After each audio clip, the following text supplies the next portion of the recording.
Hola, ¿qué tal, amigas y amigos? Con el gusto de siempre, los saludamos sus amigos. Por un lado, aquí Jorge Alberto Bojalil Soto en una emisión más del programa Debate y como siempre también con nosotros, Francisco Romero e Ignacio Guizar Marín estarán con nosotros el día de hoy. Y bueno, vinculado al programa Miedos y Engaños frente a la pandemia, porque si bien la cuestión de la pandemia, el COVID, es una enfermedad real, tenemos amigos, conocidos, familiares que desgraciadamente inclusive han fallecido, se trata de una enfermedad real, pero cuando se presentan este tipo de tragedias a nivel mundial, que no son fortuitas ni gratuitas, tiene que ver con otros elementos en los que sí puede participar el ser humano. Estos elementos se prestan, digamos, a un botín, se prestan a una tajada, a un botín económico, especulativo, de control social, de control político. Y bueno, de las distintas capas de la sociedad surgen una serie de puntos de vista, todo ello válido, surgen debates en torno a esto. Y bueno, y surgen muchas dudas, qué es real y qué es un engaño en torno a la pandemia. Lo que es cierto, y todos lo sabemos, cuando hay terremotos, cuando hay inundaciones, grupos, países, empresas se aprovechan de las tragedias, ya que pues resultan para algunos muy buenos negocios y se da el oportunismo de toda clase para quienes no tienen solidaridad social. Si no tienen esta solidaridad, pues entonces buscan hacer un negocio o de plano se prestan a cuestiones de corrupción, como con las ayudas que vienen de distintos países del mundo o que da la sociedad. Y bueno, hemos visto cómo los partidos políticos a veces hacen uso de las cuestiones que fueron enviadas para ayudar a damnificados y se da toda esta situación. Y bueno, obviamente la cuestión de la pandemia en este caso, pues tenemos responsabilidades en el gobierno federal, en los gobiernos estatales, en todo el Estado mexicano. Y bueno, diríamos que sí hay una deficiencia en la estrategia. México, desgraciadamente, es uno de los países con más problemática en torno a la situación de la pandemia.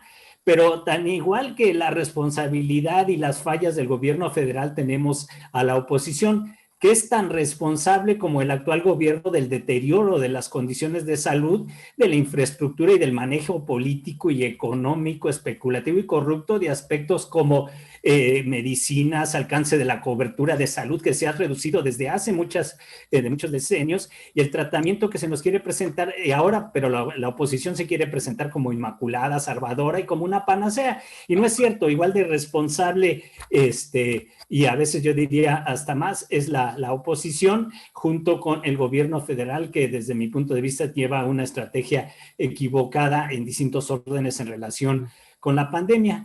Y por otro lado, quería comentar, acaba de salir un artículo muy interesante de este gran pensador estadounidense, que es uno de los más referenciados en Estados Unidos, Noam Chomsky, y bueno, y a nivel internacional, de 91 años, que es uno de los lingüistas más destacados del mundo y de los politólogos, y que inclusive grandes universidades y grandes centros de análisis político en Estados Unidos lo referencian, a pesar de ser un rebelde, de ser una persona muy crítica. Y acaba de sacar un artículo que lo han reproducido Forbes, RT y bueno, muchos medios, que dice que la humanidad está en un riesgo de extinción mayor que nunca, inclusive peor que en la Segunda Guerra Mundial, por tres crisis que amenazan esta situación: la nuclear, la medioambiental y el deterioro de la democracia. Entonces, en este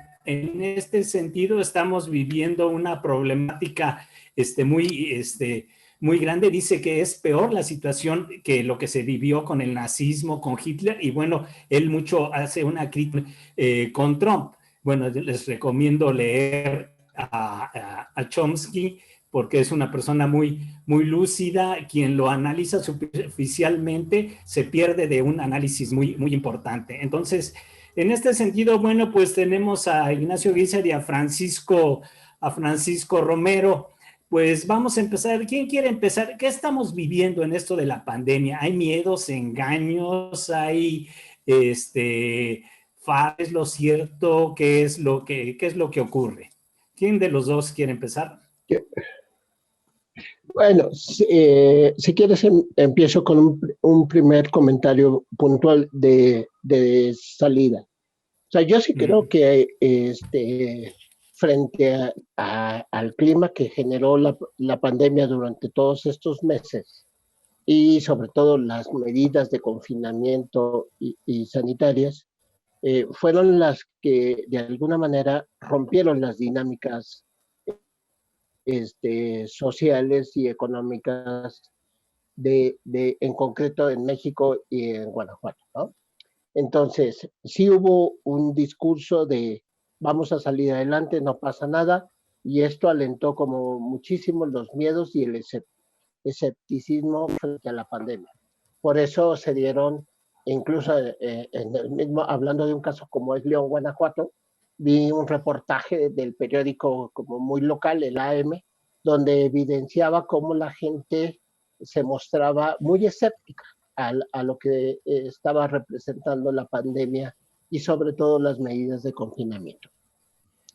Todo esto, este ejemplo, me sirve para ver cómo este tipo de escepticismos, estos que no es otra cosa más que una manera de mostrar los miedos, propició que las redes sociales se llenaran de una serie de mensajes como tan absurdos, ilógicos y como con falta de sentido común, que la gente los tomaba y los tomaba como llegaban, ¿no? Esto también ocasionó que quienes buscan obtener un beneficio, quienes buscan obtener un lucro de esto, empezaran a alentar y a buscar medios a través de los cuales pudieran obtener un beneficio desmedido y nada compensatorio frente a las medidas. Entonces, voy desde las grandes transnacionales que empezaron a ofrecer como los servicios de entrega a domicilio y de ahí se armó toda una especulación terrible. Por otra parte, tienes como también a otro tipo de empresas, a otro tipo de sujetos o núcleos que empezaron a buscar cómo lucrar con todo lo que estaba sucediendo, ¿no? Desde los servicios hasta las cuestiones más superfluas que uno estaba buscando. Esto, claro que sí, distorsionó muchísimo el escenario de lo que estaba implicando la pandemia para México, ¿sí? Y vaya que tú lo acabas de decir hace un momento, Jorge, el impacto frente a la pandemia en México no fue extraño, aunque estuviéramos al final del ciclo, de la línea del tiempo de cómo se estaba extendiendo la pandemia.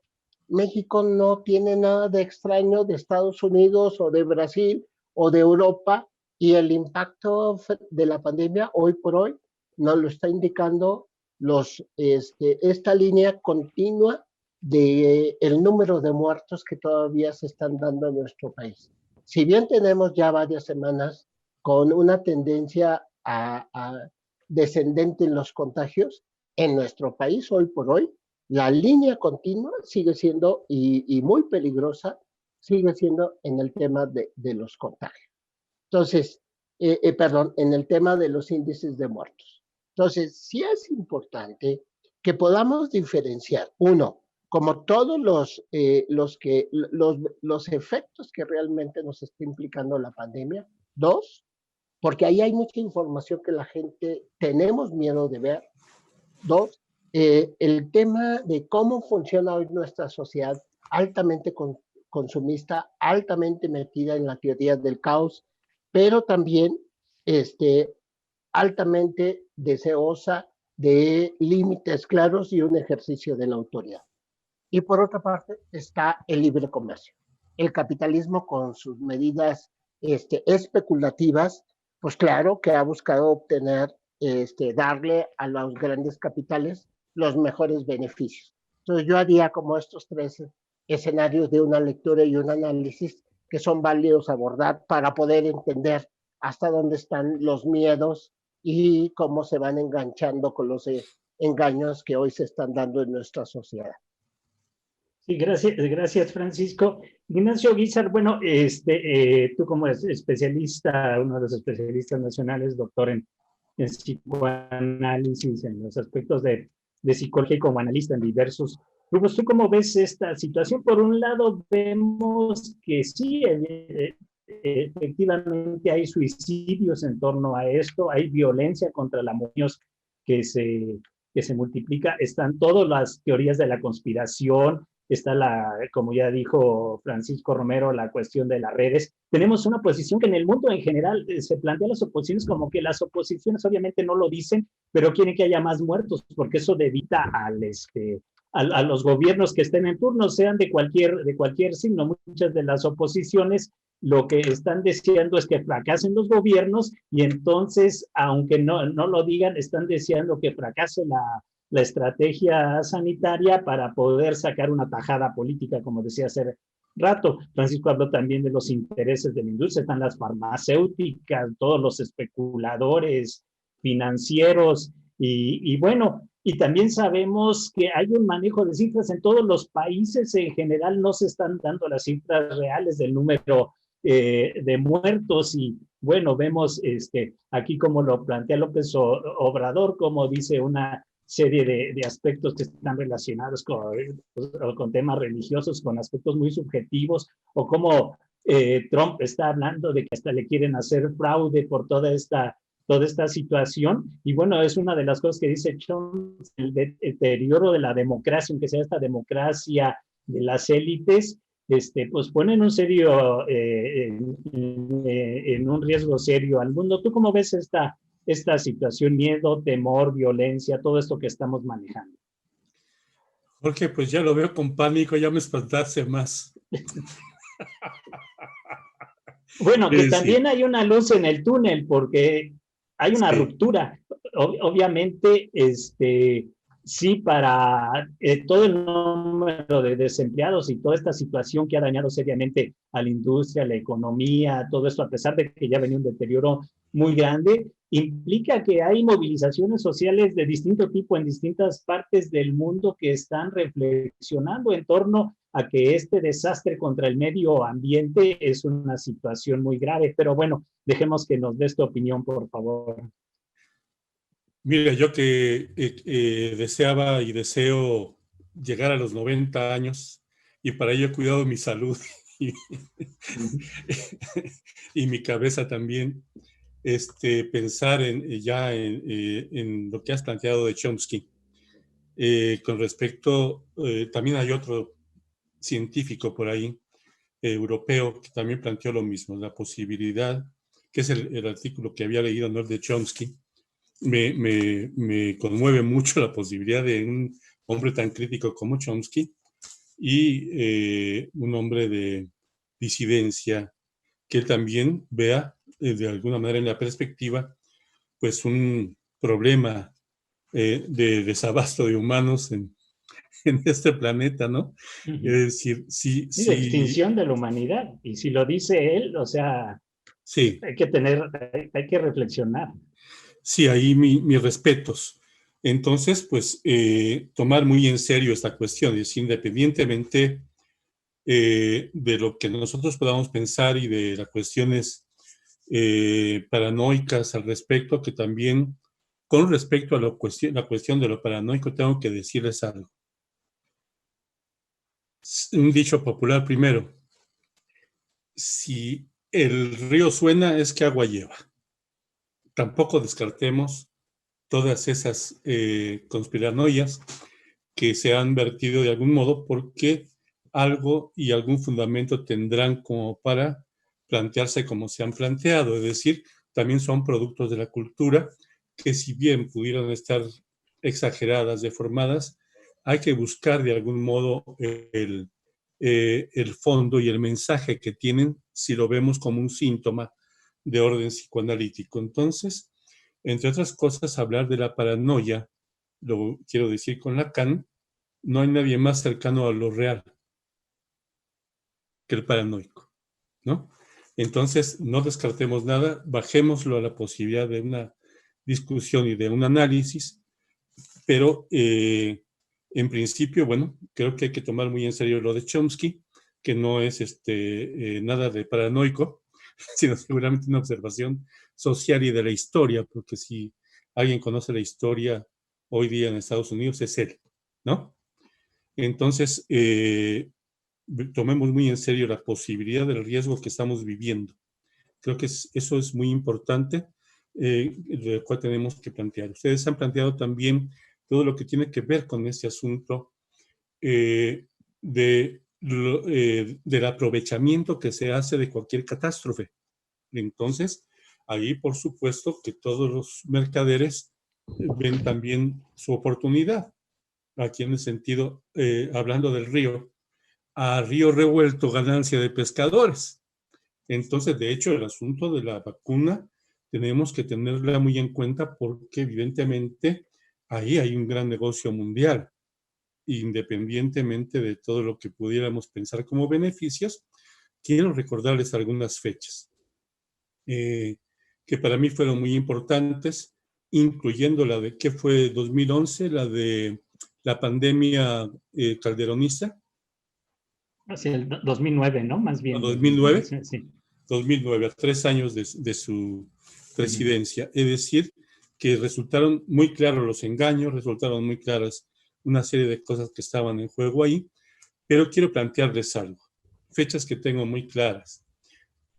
En el 63 hay una vacuna, creo que contra la tosferina, en la que murieron 350,000 niños. Se les ponía recién nacidos. Es decir, un error tan grande en una vacuna no puede ser concebido. ¿Estarán de acuerdo conmigo? Y estoy resultando paranoico, ¿no? Si les hablo de esto. En 1970 murieron 150 por una vacuna. También, que no recuerdo cuál era exactamente la vacuna, y se salvaron los que tenían para el hospital. Es decir, que si se lo pusieron a 1 millón de niños y mueren 150 recién nacidos, estamos hablando de un porcentaje muy alto de error de la vacuna, si solamente lo vemos científicamente como un margen de error. Ahí me parece que hay intencionalidades, ¿cierto? Sobre todo cuando en el año de 75, cuando yo estoy apenas en el primer año de psicología, nos mandan a todos, que éramos 105 alumnos, fíjense ustedes en esa generación, nos mandan a todos al Hospital de la Mujer para poder observar el nacimiento de los niños. Cuando confrontamos toda la información a la hora del debate general del grupo, nadie había visto un nacimiento natural. Todas fueron cesáreas. E íbamos de 3 en 3 al hospital. 150, ¿cuántas vueltas dimos? ¿Cierto? Nunca se vio ni en ningún día un parto natural en el Hospital de la Mujer del DIF de la ciudad de Toluca. Entonces resulta que, que yo, como tenía parientes médicos y tenía amigos estudiando medicina, les planteé en Morelia, donde vivía mi familia y donde yo iba los fines de semana, que qué pasaba con esa cuestión. ¿Por qué? ¿Por qué era tan difícil ahora el asunto del nacimiento como para que entonces todas las mujeres se hubieran vuelto problemáticas para el nacimiento y entonces se tuviera que dar la cesárea? Hasta que encontré las respuestas. No. Lo que pasa es que tenemos que reportar 14 ligaduras de trompa diarias para prevenir el crecimiento de la población. Es decir, el gobierno nos ha obligado, ya sabemos quién estaba en 1975, por órdenes de la Organización Mundial de la Salud, que tenemos que hacer ligaduras de trompas. Es decir, hay un control desde hace muchos años. Es decir, a Nerón lo tenemos siempre presente. ¿Cierto? Nerón existe. Y Nerón es encarnado, si hablan los que creen en la reencarnación, Nerón se reencarna en cada uno de los poderosos del mundo. La matanza de niños, la evitación del nacimiento de niños, es una política mundial desde hace muchísimos años, más de 50. Perdón, ahorita lo Al menos. está haciendo Trump, está esterilizando en Estados Unidos, que es Sí, lo que está investigando, inclusive el gobierno mexicano, a muchas sí. de las migrantes que apresan. Entonces, espero que como dijimos, mi paranoia de los planes de los poderosos sea tomado también por esos datos y que en todo caso se vayan a comprobar qué pasó en todos los años con esas vacunas. Y también en el caso de la del 2009, es curioso que casi cada viejito que usaba la vacuna se moría.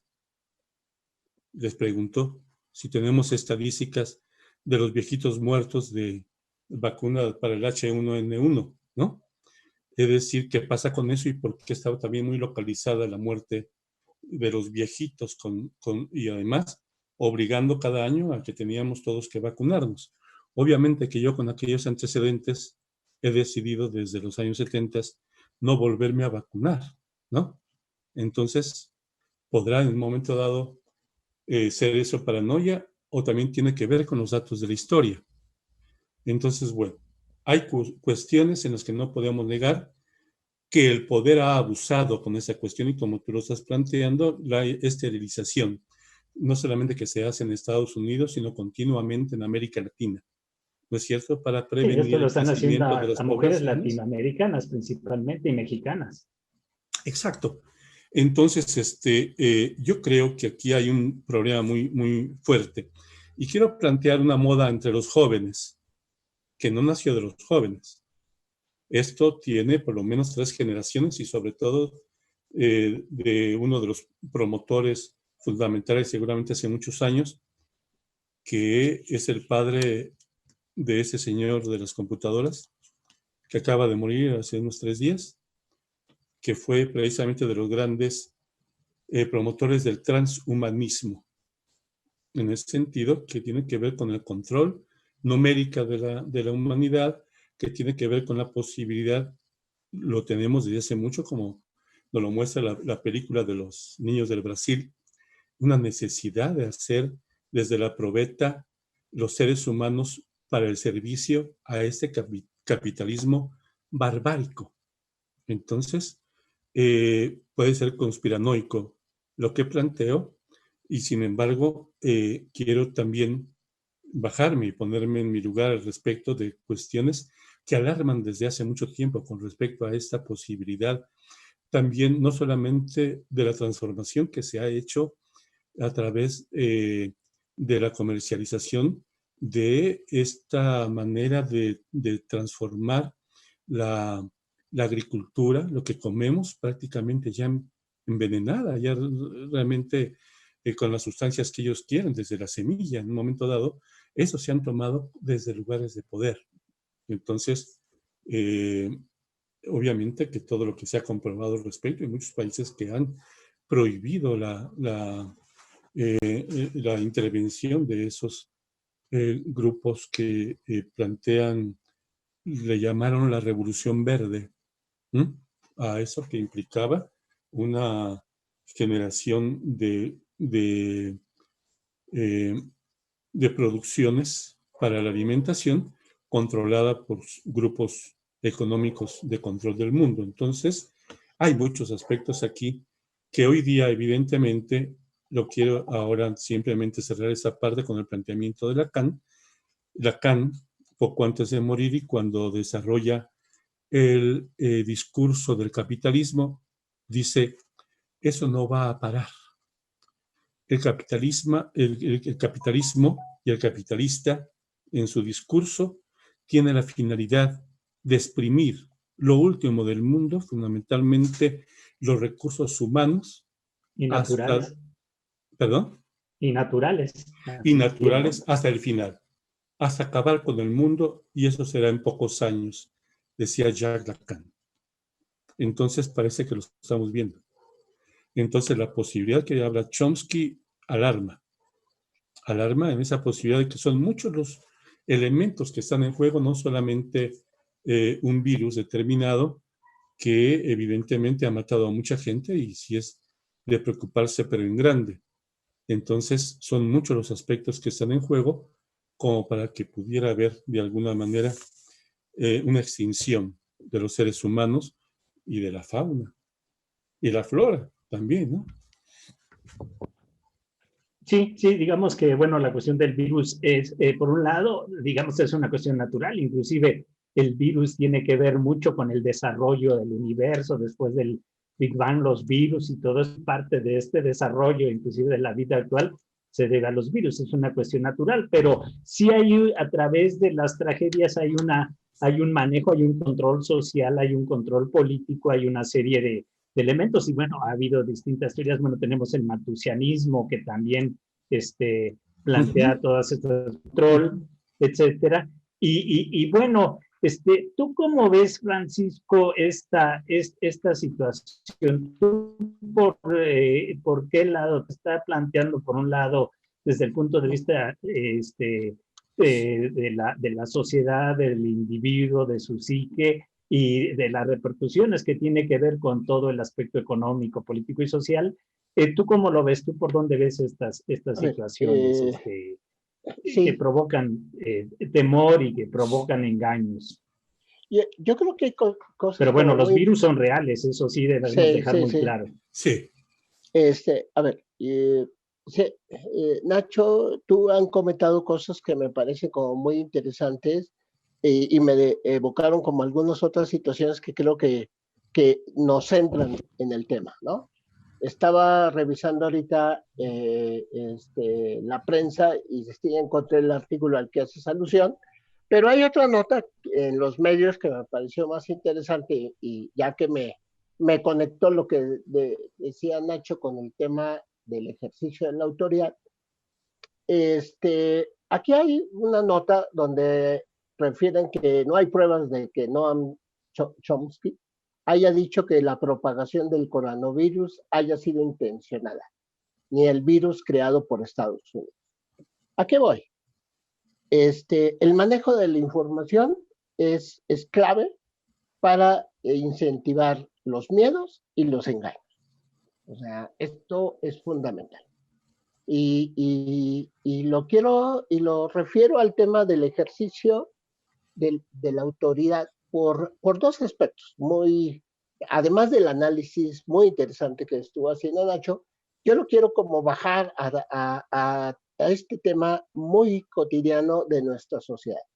O sea, el ejercicio de la autoridad y el acceso a la información. Hay dos eventos muy concretos que me van a servir para ilustrar como mi intervención. Uno es la situación de cómo se inicia en China la nota de la propagación del virus. Dígase aquel científico médico que dio a conocer y vino todo un hecho de represión. El otro evento tiene que ver con si mal no me equivoco, sucedió con Trump, aquella asesora que aparecía con él en sus ruedas de prensa y ante sus mentiras y sus afirmaciones tan absurdas, no sé si la señora renunció o a final de cuentas la renunciaron. Eso lo quiero contrastar con la situación que pasa en nuestro país.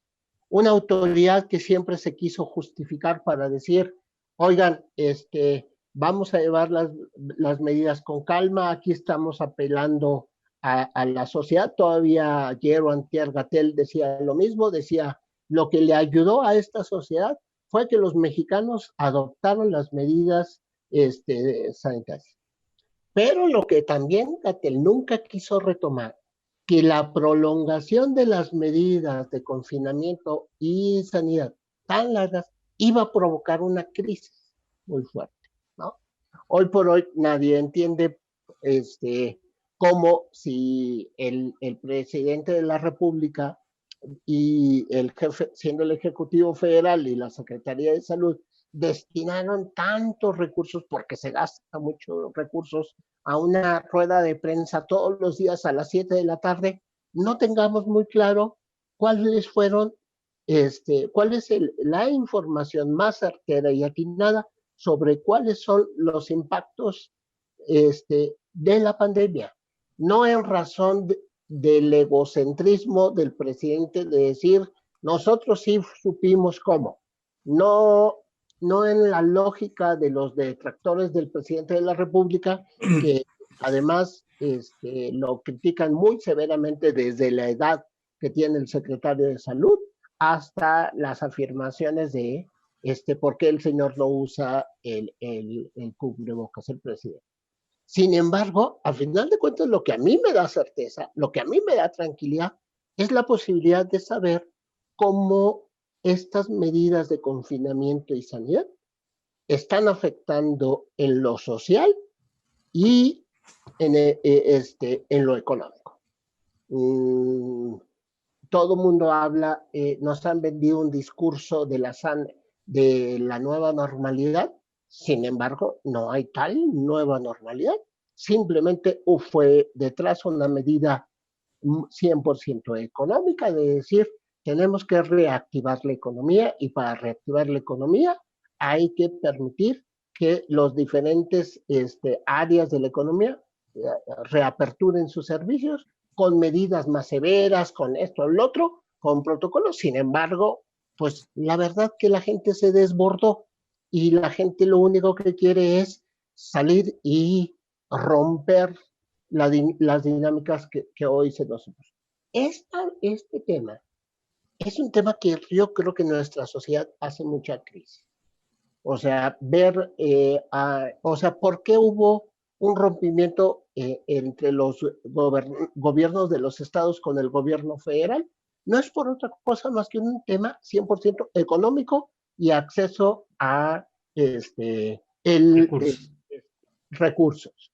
Por otra parte, pero nadie habla realmente de cuál es el estado de las cosas, ¿no?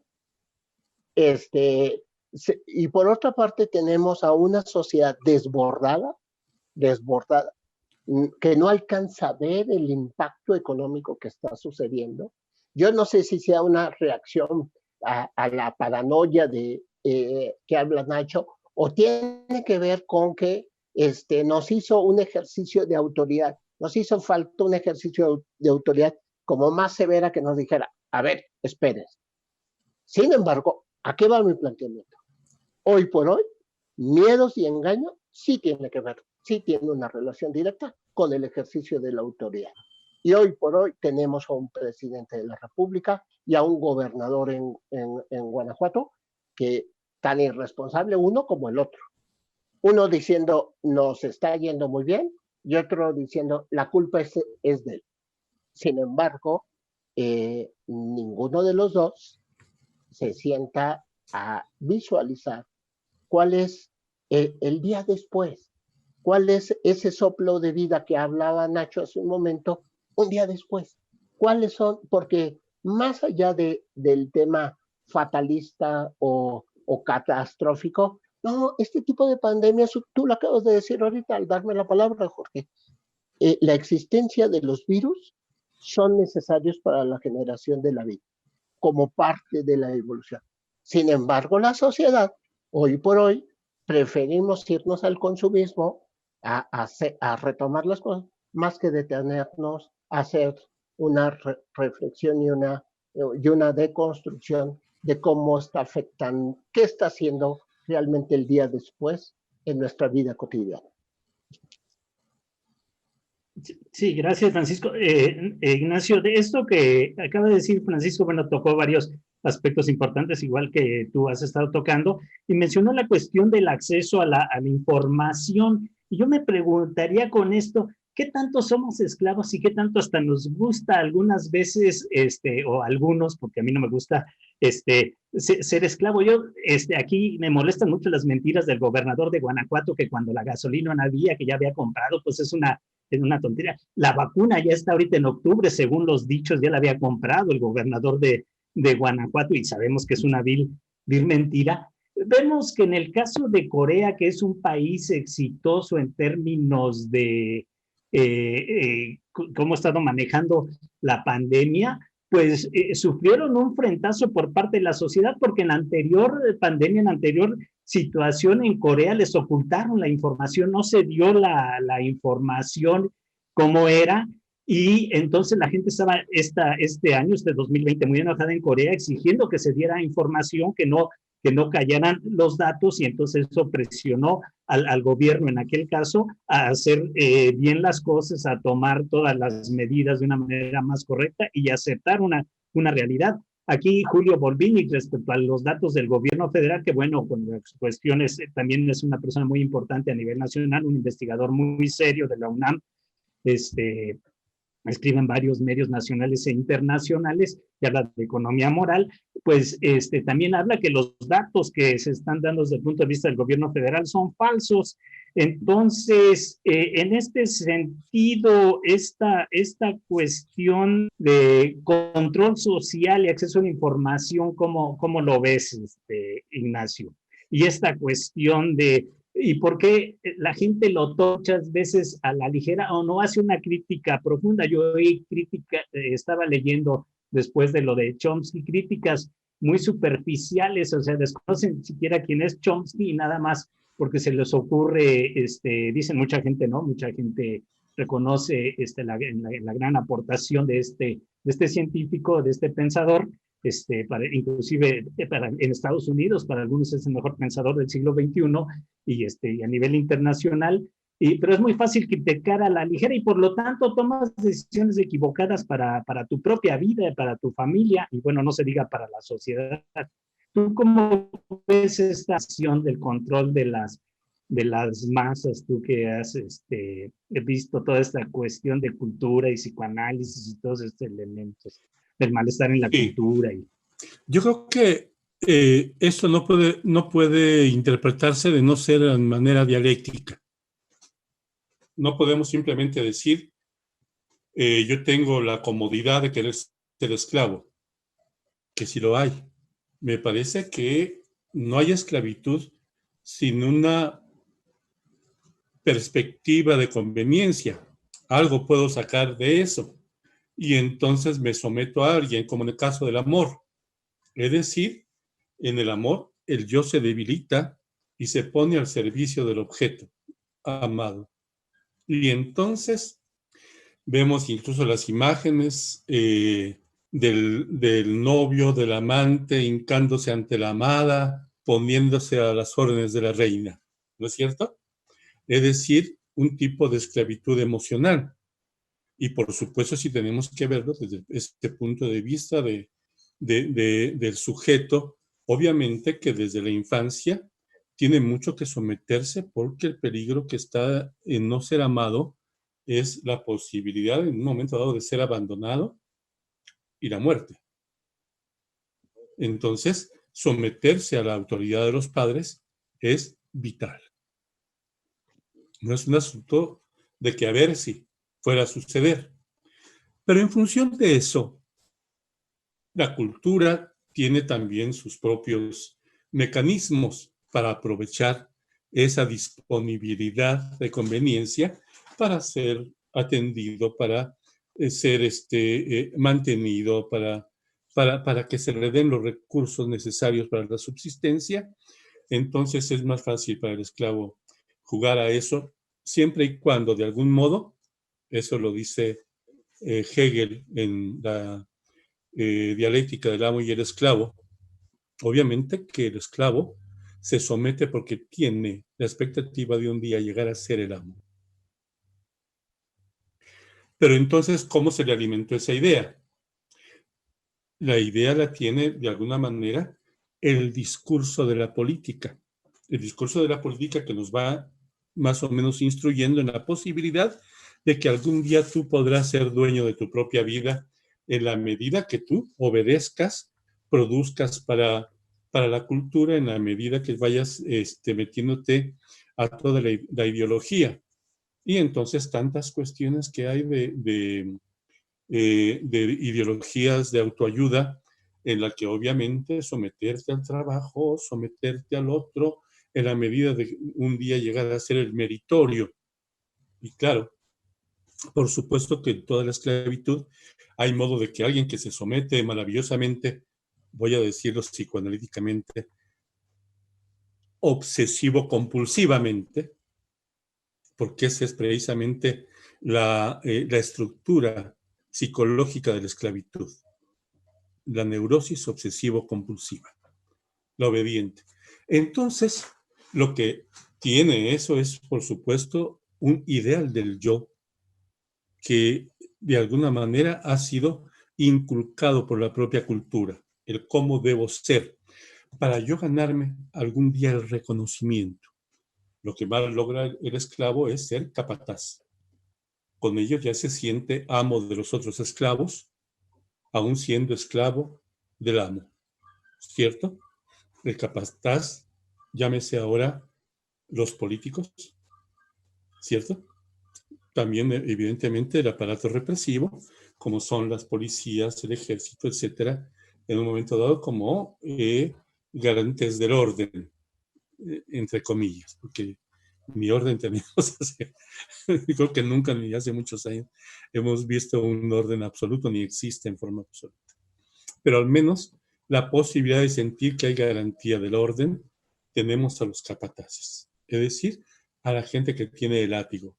Hoy día metralletas, pistolas, macana, etcétera, y que juegan ese papel en la sociedad en el sentido del aparato represor, y entonces llegar, digamos, ahí, incluso, llámese al capataz, llegar precisamente al aparato judicial del Estado. Entonces también ahí me convierto en amo, puedo decidir sobre los demás, ¿no? Puedo decidir sobre el comportamiento de los otros. Entonces, en este juego, ser esclavo es la posibilidad de llegar al mérito un día de ser amo. Allá hay una conveniencia en el esclavo y por eso se somete. Y se somete a través de una ideología que ha dado como producto, a fin de cuentas, la estandarización de los hombres, ¿sí? Del ser macho. Ese estándar está muy claro en todo el pensamiento obsesivo compulsivo, la rigidez de cumplimiento, la obediencia, que curiosamente, además de la ley, hay un sometimiento totalmente apegado a lo religioso. No hay nada más obsesivo compulsivo que las religiones, y lo que plantea precisamente Freud en Psicología de las Masas y Análisis del Yo, como las dos masas fundamentales del control, que serían la iglesia y el ejército, ¿no? La ideológica y la represora, ¿no? Entonces hay modo de someternos a la esclavitud en la medida en no enfrentar, en principio, desde el punto de vista ideológico, el castigo que tenga que ver, que me saque de la comunidad, que sea yo excomulgado por pecar, ¿no? Entonces tengo que someterme a cumplir con los dictámenes que en este caso hemos confundido, nos dicen que vienen de Dios, pero que fundamentalmente vienen del amo. Amo que esté en turno, que en este caso obviamente son las ideologías del capitalismo mundial, de la globalización, del neocapitalismo, que le llaman Y de las farmacéuticas y a la orden de las de las farmacéuticas y de todo. transnacionales, de la industria médica. Entonces, por supuesto que hay motivos para ser esclavo.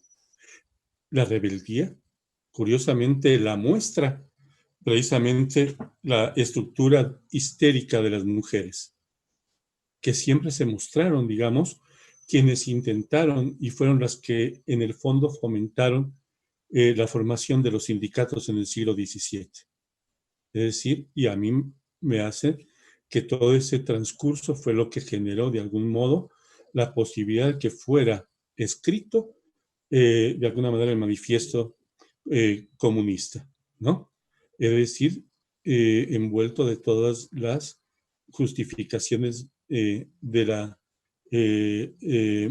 insatisfacción personal, esa insatisfacción de las mujeres que empujaban, es que lo que tienes que hacer es unirte con tus cuates, y aquí para poder enterrar a tu amigo tenemos que cooperar entre todos, no esperes del amo nada, ¿no? Y entonces puedes empezar a unir en grupos de hermandad, en grupos que luego fueron siendo sindicatos y demás. Desde entonces, el discurso histérico ha sido muy importante en el transcurso de la humanidad. Si tenemos que decirlo también, le dictaron a Freud lo que tenía que hacer. Por eso Freud tuvo que inventar el psicoanálisis, es decir, por una demanda de ser escuchada, la injusticia, de ser escuchada de lo que ellas mismas habían sufrido. Entonces, ahí de alguna manera hay una inquietud de rebeldía, por lo cual también se trata de aplastar a las mujeres, porque entonces las mujeres son las rebeldes que están siempre demandando la llegada de la justicia, de que no se les tenga reprimidas, de que no se les tenga en la casa, de que no se les tenga solamente criando los hijos y se les dé la oportunidad de una realización personal, profesional, etcétera. Entonces, el discurso histérico ha tenido una gran influencia en la historia de la humanidad para ir produciendo incluso las revoluciones, tengo que decirlo de esta manera, ¿no? Entonces, la delita mexicana, punto. Cuéntenle ahí. ¿Qué pasa? ¿Qué pasa? Sin la delita mexicana, la revolución mexicana no hubiera sido posible. Ese movimiento, todo ese trabajo no hubiera sido posible. Entonces, por otra parte, la estructura fóbica, estamos hablando de la cuestión del miedo, es la posibilidad de querer ser rebelde y espantarse por esa rebeldía, de querer de alguna manera ser como el padre con respecto a la ley y ser sometido a la ley, pero ser rebelde como la madre. Lo estoy diciendo en términos políticos, pero en el fondo está esas dos tendencias fundamentales. Me someto al ideal del yo, me rebelo ante el ideal del yo, y entonces se me pudiera calificar como Otto Fenichel califica a las mujeres con un super yo deficitario, porque no tenían las leyes tan incorporadas como el obsesivo de las neurosis. Pues este juego de estar entre las dos posibilidades de seguir el ideal del yo, o ser rebelde ante ese ideal, ante ese mandado del super yo, el super yo que manda a gozar y que hoy día solamente manda a gozar con el consumo de bienes, con el consumo de las mercancías. Y gracias, Francisco. Ahorita lo que nos decía, y hablábamos de los controladores en la sociedad y de la cuestión de si gusto no ser esclavos. Yo recuerdo lo que decía más o menos en otras palabras Carlos Marx respecto a los reyes. O sea, que los reyes les dicen a los súbditos que ellos son reyes y dice que por eso existen, pero que son los súbditos los que al creer que existe el rey son los que dan la existencia del rey. Si los súbditos en un momento dado dicen no existe rey, se acaba el rey. Y en este sentido, toda la cuestión del manejo convenenciero de la pandemia por parte de la gran industria especulativa, la cuestión de los intereses de medicina que se ven a la medicina como mercancía y no como derecho, toda esta cuestión de la especulación y estos aspectos del deterioro para generar más ganancias de la infraestructura sanitaria, de la infraestructura de salud que viene con el neoliberalismo, pero que antes con el keynesianismo y hacia atrás tampoco se había resuelto en un estado protector como decía Keynes y como operó hasta finales de los 80 la economía mundial para salir de la crisis del 29. Entonces, ¿tú cómo ves el papel de la economía? Yo creo que es determinante. Sin embargo, no es, es determinante porque es un tema transversal. Toca las mejores medidas y prácticas que se han implementado para la prevención, tiene que ver con un proceso identitario y de sentido de organización de lo colectivo de la sociedad. Sin embargo, este tema, que a mí me parece mucho más fundamental que el económico, no se toma en cuenta porque estamos insertos en una sociedad de consumo. y en una sociedad capitalista y globalizada, donde para el capitalismo una crisis que no era que se venía a venir, una crisis que ya se estaba manifestando, pues claro que está siendo hoy por hoy la que determina la toma de medidas, ¿sí? Y por eso, desde las economías familiares y de traspatio de las familias, hasta los intereses de las grandes transnacionales, o sea, y ahí hay una gran diversidad de ejemplos muy interesantes de cómo funciona lo económico, cómo condiciona y determina. Sin embargo, yo sí creo que hay también pequeños ejercicios de cómo reaccionar, de cómo responder al impacto económico para que deje de ser lo sí determinante por el medio en el que estamos, pero no cruce transversalmente. Lo que cruza, ¿sí? Tiene que ver con el tema, Nacho nos daba ahorita, como ese análisis muy clínico de la conducta del sujeto dueño de su propia vida.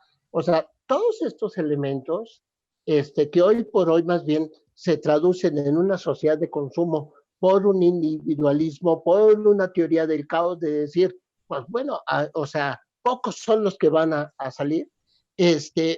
La verdad es que, y no tocamos como el ánimo que existe en el colectivo, y eso nos gana. La gente dice, no, si antes en el 2000, inicios del 2000, la gente estaba tan determinada por el tema de tener un trabajo, alimentación y vivienda, hoy frente a la crisis, la gente te dice sí.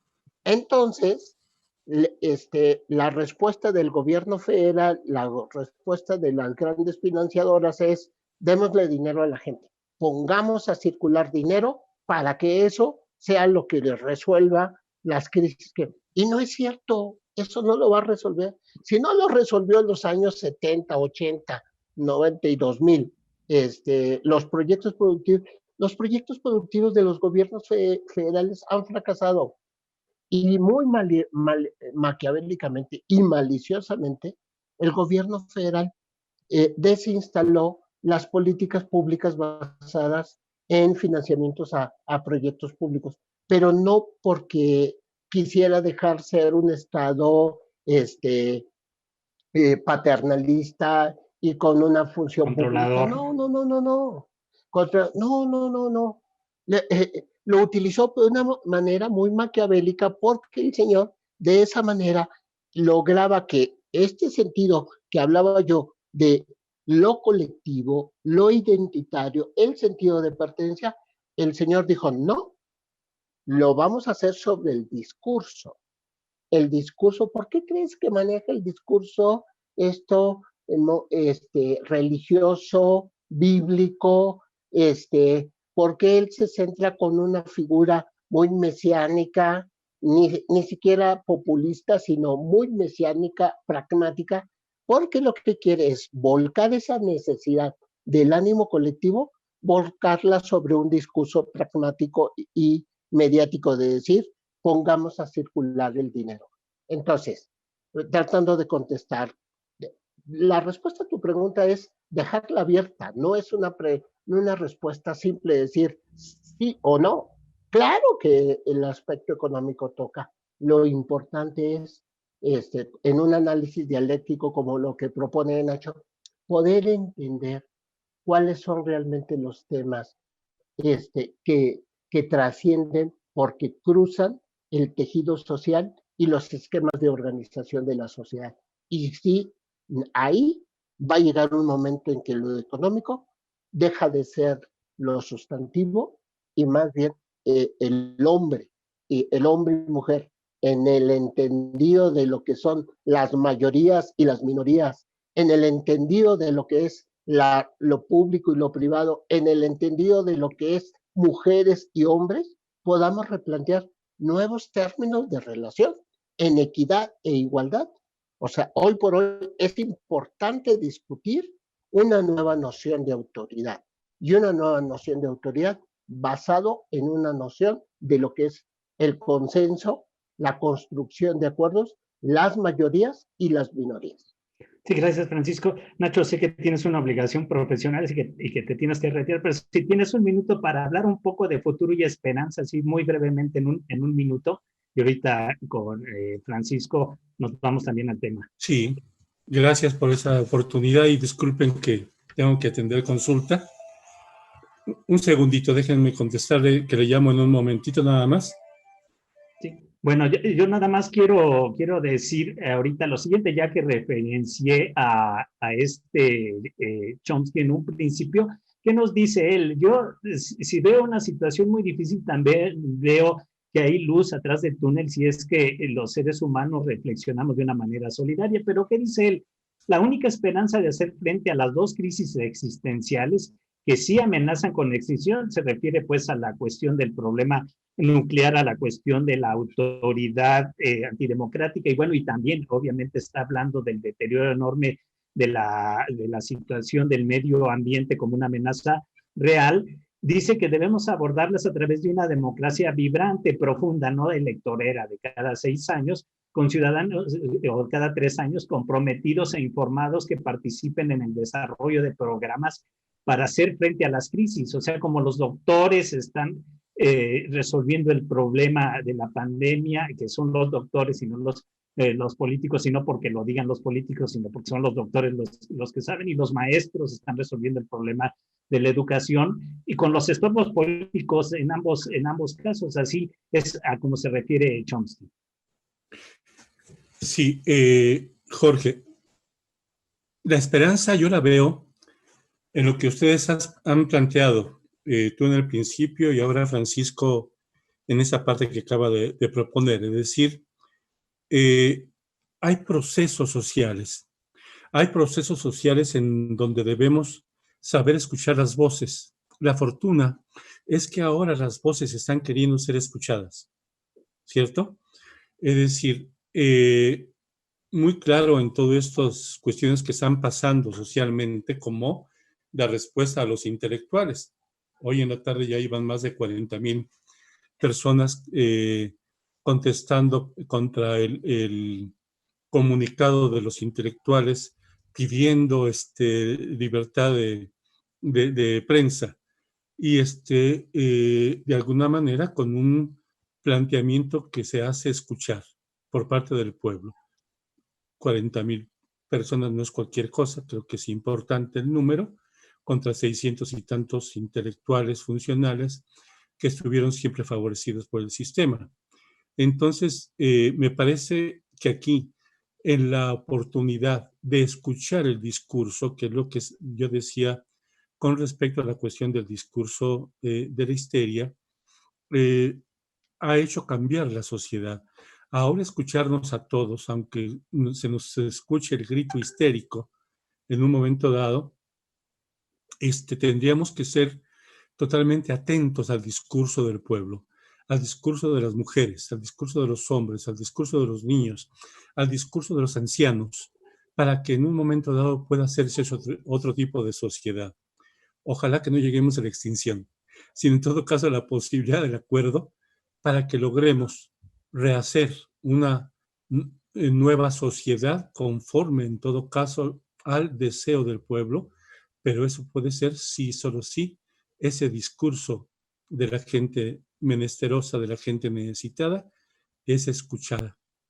Disculpen que me retire, tengo que meterme a trabajar. Gracias. Muchas gracias, Francisco. Ignacio, muchas gracias, Jorge. Gracias, Nacho. Sí. Francisco, entonces, para terminar, dejar abierto esta cuestión, bueno, se hablaba de esos discursos, yo diría, incluiría el discurso de las madres de los desaparecidos, el discurso de los que están pidiendo justicia por la cuestión de Ayotzinapa y que se les quiere dar solo cuestiones ahí secundarias, el discurso de las mujeres que están diciendo ya basta de feminicidios, el discurso de los trabajadores que dicen no tenemos por qué estar en condiciones, aunque digan que hay condiciones sanitarias, en condiciones donde hay una terrible posibilidad de riesgo y de contagio. ¿Tú cómo ves?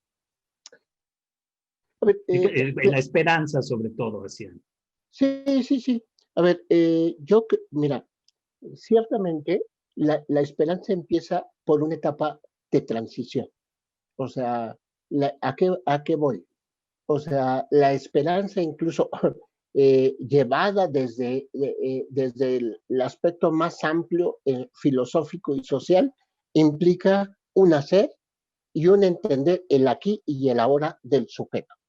Para poder entender el sujeto social, para poder entender la dimensión social de esta pandemia, no es solamente a partir de la lectura económica o la crisis del ejercicio de la autoridad que le existe. A ver, ¿dónde está el discurso esperanzador de esta etapa de transición?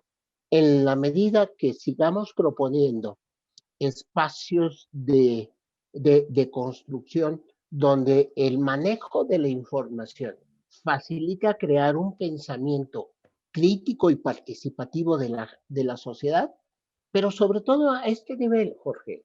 O sea, lo más radical hoy por hoy frente a la crisis del capitalismo es entender, volver a la construcción solidaria de la humanidad. O sea, y para eso no se digiere solamente con un discurso analítico o político, sino hay en la capacidad de actores sociales de voltear hacia la sociedad y recoger sus prácticas, es decir, cómo la sociedad busca que no se pierda el tejido social, cómo la sociedad, hombres y mujeres, buscan replantear las relaciones en el espacio privado y en el espacio público. Hemos hablado en nuestros análisis e intervenciones de lo público, pero es fundamental el rol y papel que deben de jugar hombres y mujeres en el espacio privado. Y un aspecto que me parece fundamental, la mejor manera de favorecer la crisis económica que está y que está presente tiene que ver en repensar cómo funciona lo económico en nuestra vida cotidiana. Desde, desde, desde, lo, más, desde lo más próximo. Es decir, cómo favorezco en mi hacer que mi economía tenga elementos de ahorro, de autoconsumo y autosuficiencia. En el aspecto social y comunitario, ¿cómo fomento que en mi colonia, en mi espacio más ampliado, donde tengo espacios de incidencia como es lo laboral, fomento la convivencia? Hoy nos están diciendo, mantengan la sana distancia, pero eso no quiere decir que no fomentemos la convivencia y la integración de los grupos sociales. O sea, lo que pasa es que lo que dejamos es que permeara el discurso del miedo y la gente dijera, no, entonces me quedo en mi casa y no salgo. O sea, sí, es bueno que nos quedáramos en casa, sí, no tienes que salir, pero era fundamental que reinventáramos, y eso no ha empezado, reinventáramos el aquí y el ahora. Eso es fundamental. Y para eso hay que entender cómo fluyen y cómo buscan perpetuarse las relaciones que llevamos entre los diferentes grupos sociales. Sí, y gracias, me quedo con muchas de las palabras que se dijeron aquí, pero con esto último invitaría al público precisamente a reflexionar esto. Sería cómo replantear esas relaciones, es lo que nos va a ayudar y es donde yo vería una luz y donde vería que podemos trocar el miedo por una cuestión de esperanza, pero real, de una forma sustancial. Si replanteamos las relaciones políticos, sociales, económicas, de género, ambientales, todos estos elementos, sí los replanteamos y decimos, vamos a hacer las cosas diferentes, no como nos vienen diciendo los reyes que se haga hasta ahora, los reyes en este sentido metafórico, pero también real, los amos, diría Nacho Guizar, etcétera. Entonces, en este sentido, replantearse estas situaciones es donde yo veo que podemos salir adelante porque hay una capacidad. Jorge, una frase de uno de los hermanos Levarón. aquí en el Zócalo. Algo que me encantó y me sigue haciendo mucho sentido en relación a esto. Dice, nos han robado incluso el derecho a tener miedo. Por eso nos fuimos a esconder en nuestras casas, ¿sí? Tenemos que aprender a salir y a compartir el miedo en colectivo para de esa manera poder generar alternativas de cambio.